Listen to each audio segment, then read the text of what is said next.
दोस्तों, अगर मैं आपसे कहूँ कि पेट्रोल पंप पर आप जिस पेट्रोल के 100 या 102 रुपए देते हैं, वो पूरा पेट्रोल है ही नहीं। सरकार उसमें चुपके से गन्ने का रस यानी एथेनॉल मिलाकर आपको दे रही है। सरकार कहती है इससे देश का पैसा बच रहा है, लेकिन आपकी जेब से पूरे आज भी 100 या 102 रुपए काटे जा रहे हैं। यानी एक तरफ आपसे कच्चे सस्ते तेल के बदले भारी टैक्स लिया जा रहा है और दूसरी तरफ आपसे एथेनॉल ब्लेंडिंग के नाम पर आपका डबल काटा जा रहा है। आज अगले 3 मिनट में मैं आपको वो रियल गवर्नमेंट के रिकॉर्ड्स दिखाऊंगा जिसको देखकर आपका दिमाग घूम जाएगा।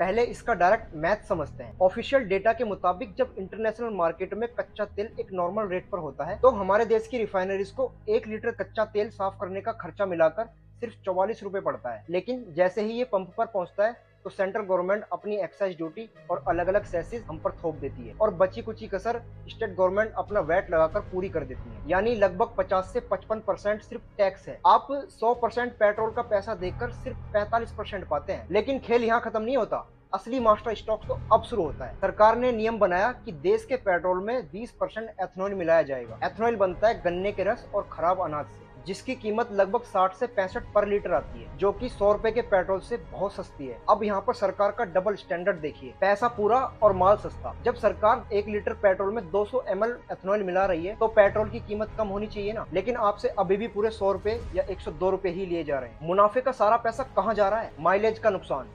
खेल अब आपकी गाड़ी के साथ शुरू होता है। एथेनॉल की एनर्जी डेंसिटी पेट्रोल से कम होती है। इसका मतलब ये है कि एथेनॉल मिले हुए पेट्रोल से आपकी गाड़ी का माइलेज 5 से 7% गिर जाता है। यानी आप पैसा भी पूरा दे रहे हैं, फ्यूल भी सस्ता मिल रहा है और आपकी गाड़ी चल भी कम रही है। अब आप कहेंगे कि सरकार के हाथ में थोड़ी है, प्राइसिंग तो कंपनियां तय करती हैं। यही तो सबसे बड़ा धोखा है। चलिए आपको मैं एक हिस्टोरिकल रिकॉर्ड दिखाता हूँ। साल 2020 में जब लॉकडाउन लगा था, तो दुनिया में कच्चे दाम के क्रैश होकर हिस्टोरिकल लो पर चले गए थे। उस वक्त पेट्रोल 50 से भी सस्ता होना चाहिए था। लेकिन पता है केंद्र सरकार ने उस समय क्या किया? उन्होंने चुपके से एक्साइज ड्यूटी को 13 रुपए पर लीटर तक बढ़ा दिया, ताकि इंटरनेशनल मार्केट का मुनाफा आम जनता तक पहुंचे ही नहीं और सारा मुनाफा सरकार की तिजोरी में चला जाए। सबसे बड़ी हाइपोक्रेसी देखिए, सरकार कहती है वन नेशन वन टैक्स यानी जीएसटी, लेकिन आज तक पेट्रोल डीजल को जीएसटी के दायरे से बाहर रखा गया है। अगर पेट्रोल पर देश का सबसे बड़ा जीएसटी स्लैब यानी 28% भी लगा दिया जाए, तो पेट्रोल का दाम 65 से 70 रुपए आ जाएगा। लेकिन ना तो केंद्र सरकार और ना ही राज्य सरकार इस बात पर राजी है, क्योंकि दोनों को बिना मेहनत के